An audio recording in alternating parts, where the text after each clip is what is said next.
Good evening students, welcome to Sagar tuition 96। आज हम class 7 के थर्ड चैप्टर ज्योग्राफी के पढ़ेंगे जिसका नाम है इनसाइड आवर अर्थ। इस चैप्टर को पढ़ने से पहले सबसे पहले हम समझेंगे कि लिथोस्फेरिक प्लेट्स होता क्या है और ये कितने टाइप्स के होते हैं। लिथोस्फेरिक प्लेट्स वो होते हैं, क्या होते हैं कि पूरा अर्थ प्लेट्स में डिवाइड है और उसी चीज़ को लिथोस्फेरिक प्लेट्स का नाम दिया गया है। और ये तीन तरह के मूवमेंट करते हैं। पहला है कन्वर्जन मूवमेंट, फिर डाइवर्जन और ट्रांसफॉर्म। कन्वर्जन मूवमेंट में दो प्लेट्स क्या होते हैं, अपने ही डायरेक्शन पे मूव करते हैं। डाइवर्जेंट एक दूसरे के ऑपोजिट मूव करते हैं और ट्रांसफॉर्म इस तरीके से मूव करते हैं। और इन तीनों केस में मूवमेंट अगर बहुत ज्यादा हो जाए तो क्या होता है, अर्थक्वेक इमर्ज होता है और ये काफी विनाशशील हो सकता है। अर्थक्वेक होते हैं, earthquake are the tremors which are produced by the surface of the waves. इनके मूवमेंट के वजह से ही अर्थक्वेक होता है, जिसमें क्या होता है कि पूरे जमीन हिलने लगते हैं। और अगर ये इसकी मैग्नीट्यूड ज़्यादा हो तो क्या होता है कि जितने भी कई बिल्डिंग्स कोलैप्स कर जाते हैं और भी कई तरह के इसमें नेगेटिव इम्पैक्ट देखने को मिलता है, जैसे कि कई लोग मारे जाते हैं और इंजियर्ड भी हो जाते हैं इस अर्थक्वेक के वजह से। इकोनॉमिकल क्राइसिस भी अर्थक्वेक के वजह से इमर्ज हो सकता है। अब क्या है कि कन्वर्जेंट मूवमेंट की अगर हम सबसे एग्जाम्पल देखें तो ये हिमालयन माउंटेन आज भी क्या है कि फॉर्म होते जा रहे हैं, क्योंकि कन्वर्जेंट मूवमेंट यहाँ पे हो रहा है। मान लीजिए ये प्लेट्स है और इस प्लेट में दो प्लेट इस तरीके से अपने डायरेक्शन पे मूव कर रहे हैं, तो बीच में क्या हो रहा है, ये माउंटेन जैसा बन रहा है, इसके हाइट इंक्रीज हो रहा है।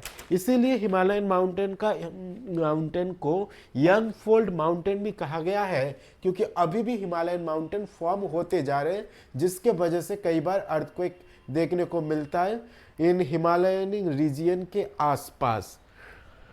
और आते हैं डाइवर्जेंट मूवमेंट में क्या होता है कि दो प्लेट्स ऑपोजिट डायरेक्शन में मूव कर जाते हैं। और व्हेन ट्रांसफॉर्म तो वही है कि ये इस तरह मूव करता है, एक इस तरह मूव करता है। लेकिन अर्थक्वेक की फोकस और एपिसेंटर के बारे में अब हम पढ़ेंगे। जिस फॉल्ट पे अर्थक्वेक अराइज होते हैं, जहां पे ब्रेकिंग पॉइंट होता है इनसाइड द अर्थ, उसे इन फोकस कहा जाता है। और इसी के परपेंडिकुलर जो सरफेस ऑफ द अर्थ होते हैं, सरफेस के ऊपर जो हम पॉइंट बना दिए हैं, उसे कहते हैं एपी सेंटर। अब हम पढ़ेंगे वोल्केनिक इरप्शन के बारे में। वोल्केनिक इरप्शन में क्या होता है कि जो मोल्टेन मैग्मा है मेंटल वाले लेयर पे अर्थ के, वो क्या होता है ग्रेट हीट एंड प्रेशर के वजह से बाहर निकल जाता है, जिसके वजह से भी अर्थक्वेक इमर्ज हो सकता है और ये सरफेस को चेंजेस कर देते हैं। फॉर एग्जांपल लावा, जो मोल्टेन मैग्मा है, वो हीट एंड प्रेशर से जैसे ही इधर से बाहर निकल जाता है, उसे किसे कहते हैं, उसे लावा कहा जाता है। अब ये लावा जब अर्थ के सरफेस के ऊपर आ जाते हैं तो अर्थ के जो बनावट है, जो अर्थ की जो उस जगह की जो सॉइल है, उसमें चेंजेस लाते हैं और तरह तरह के रॉक्स फॉर्म करते हैं, प्राइमरी रॉक्स इसी तरीके से बनता है, जिसमें इग्नियस रॉक आते हैं, जो हम इससे पहले चैप्टर में पढ़ चुके हैं। अब हम पढ़ेंगे कि एंडोजेनिक फोर्स और एक्सोजेनिक फोर्स क्या होता है। एंडोजेनिक फोर्स की origin interior of the earth होता है, जैसे कि वोल्केनिक इरप्शन, अर्थक्वेक, लैंडस्लाइड्स, ये सब। और एक्सोजेनिक फोर्स में विंड। अब एक्सोजेनिक फोर्स को हम डिटेल्स में पढ़ लेते हैं।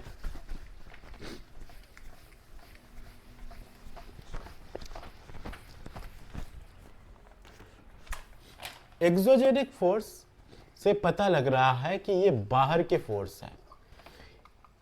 अगर हम EX ले यहाँ पे, EX for exterior and EX जो निक फोर्स यहाँ पे आ रहा है, तो इससे हम इजीली याद रख सकते हैं कि एक्सटीरियर जो है ऑफ द अर्थ सरफेस में जो फोर्स आता है, उसे हम कहते हैं एक्सोजेनिक फोर्स।